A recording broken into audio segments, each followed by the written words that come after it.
Hello everyone, welcome to my channel NCRT Learning Hub.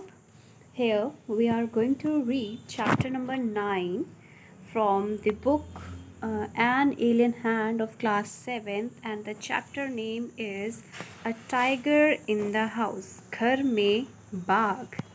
Okay, so grandfather finds a tiny tiger cub in the forest and brings him home. जो grandfather हैं, दादाजी हैं, वो क्या लेकर आए? एक छोटा सा टाइगर का बेबी जंगल से घर लेकर आए. Grand mother calls him Timothy. जो दादी माँ हैं वो उसको टिमोथी बुलाती हैं. And brings him up like a human child. और इस तरह से पाल रहे हैं जैसे वो एक ह्यूमन बेबी हो. Timothy is playful and naughty. बहुत ही मतलब खेलता रहता है और शैतान है. हिज कंपेनियंस आर, उसके जो साथी हैं वो हैं टोटो द मंकी. जो मंकी है उसका नाम है Toto. A puppy and other members of the household. और एक पपी है और भी मेंबर्स हैं उसी घर में. टिमोथी द टाइगर कब was discovered by grandfather in the Terai jungle near Dehra. Timothy जो है वो एक टाइगर कब है, मीन्स टाइगर का बेबी है, जो दादाजी को तेराई जंगल में मिला था, देहरा में. ठीक है. One day when grandfather was strolling down the forest path at some distance from the rest of the party, he discovered a little tiger about 18 inches long hiding among the intricate roots of a banyan tree. एक दिन जब दादाजी जंगल की तरफ जा रहे थे, सैर कर रहे थे सभी के साथ, तो कुछ ही दूरी पर उन्हें एक छोटा सा टाइगर दिखाई दिया जो कितना लंबा था, 18 इंचेस लॉन्ग. और वो खुद को कहाँ छिपाने की कोशिश कर रहा था? बनियन ट्री की रूट्स के पीछे. Grandfather picked him up. Grandfather ने उसको उठाया और उसको घर ले आए.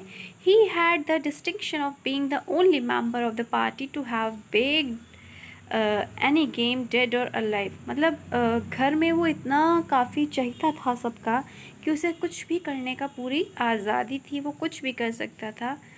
Eight first the tiger cub who was name Timothy by grandmother. Grandmother ने पहले उसका नाम टिमोथी रखा. Was brought up entirely on milk given to him in a feeding bottle by our cook Mahmood. जो हमारा कुक था महमूद, वो उसको दूध पिलाया करता था बॉटल से, और पूरा जो था सब कुछ उसको दूध के ही सहारे वो पल रहा था. But the milk prove too rich for him. लेकिन जो दूध जो था वो बहुत ज़्यादा ही उसके लिए बहुत हाई प्रोटीन हो गया साबित. And he was put on a diet of a raw mutton. फिर उसे क्या करना पड़ा? उसको दूध ना देना, उन्हें दूध नहीं देना पड़ रहा था फिर उसको. क्यों? क्योंकि वो दूध जो था वो बहुत ज़्यादा हाई प्रोटीन हो गया था उसके अंदर, जिसकी वजह से बहुत जल्दी जल्दी ग्रोथ कर रहा था उसकी. इसी वजह से उन्होंने उसको डाइट पे रखा और उसको रॉ मटन देना स्टार्ट किया, कच्चा mutton. Cod liver oil to be followed later by a more tempting diet of pigeons and rabbits. इस तरह से उसकी डाइट्स में बहुत चेंजेस आए. फिर उसको धीरे धीरे पिजन्स, रैबिट्स, इन सब का घोष खिलाना पड़ता था.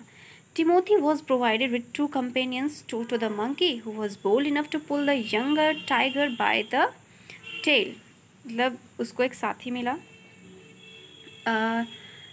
दो साथी मिले उसको. टोटो जो मंकी था उसका नाम टोटो था, और एक दूसरा था हु वॉज बोल्ड इनफ. वो जो मंकी था वो इतना ताकतवर था, मतलब इतना बोल्ड था, साहसी था कि वो उस यंग टाइगर को अपनी पूँछ से खींच सकता था.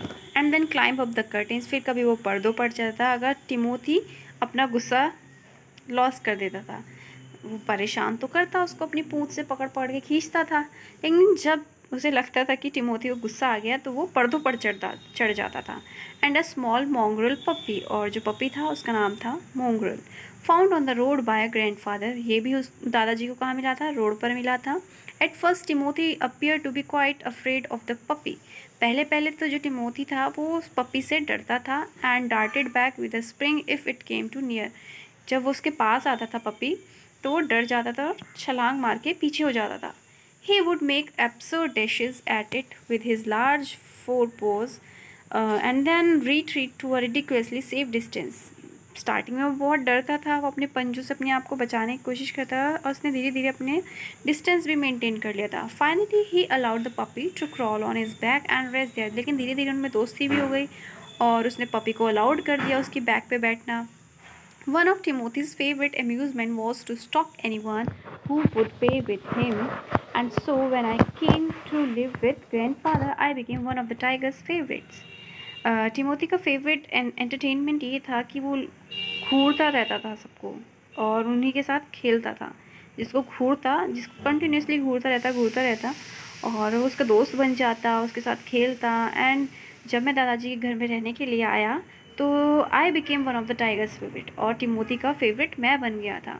With a crafty look in his glittering eye, उसकी चमकती हुई आंखों में चालाकपन, उसकी body crouching, he would creep closer and closer to me. वो मेरे बहुत करीब आता गया and suddenly making a dash for my feet, rolling over on his back and kicking with delight and pretending to bite my ankles.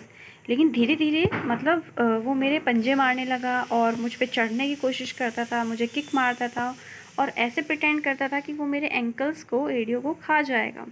He was by this time the size of full grown retriever. अब वो size बड़ा हो चुका था उस tiger का. And when I took him out for walks people on the road would give us a wide berth. लेकिन जब हम उसको घुमाने के लिए जाते थे रोड पर तो लोग उसको देखकर एक लंबी लंबी सांसें भरने लगते थे डर के कारण. When he pulled hard on his chain, कई बार वो चेन भी बहुत तेज़ी से खींचता था, ज़ोर से खींचने की कोशिश करता था. I had difficulty in keeping up with him, और मुझे बहुत मुश्किल होता था उसको ऐसे पकड़ के रखना. His favourite place in the house was the drawing room. उसका फेवरेट प्लेस क्या हुआ करता था? ड्राइंग रूम हुआ करता था. And he would make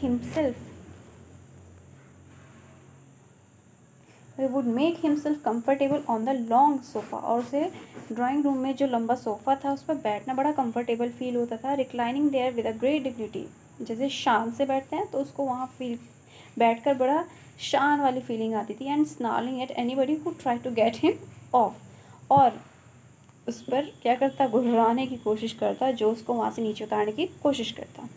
Timothy had clean habits. Timothy की साफ सुथरी आदतें थी. And would scrub his face with his paws like a cat. जैसे कैट अपने पंजों से अपने आप को साफ करती है, ऐसे ही वो टाइगर भी अपने आप को पंजों से साफ करता था. He slept at night in the कुक्स quarters and was always dilated eight being let out by him in the morning. क्या होता था? वो हर रात कुक के क्वार्टर में सोता था और उसे अच्छा भी लगता था और रोज़ सुबह उसको मॉर्निंग में वहाँ से बाहर निकाल दिया जाता था. I hope you have understood this part, what is it all about. So आप ध्यान से वीडियो को सुनना, अच्छे से समझना कि what it is. In the next video we will continue this chapter. Till then, bye bye, take care, God bless you all.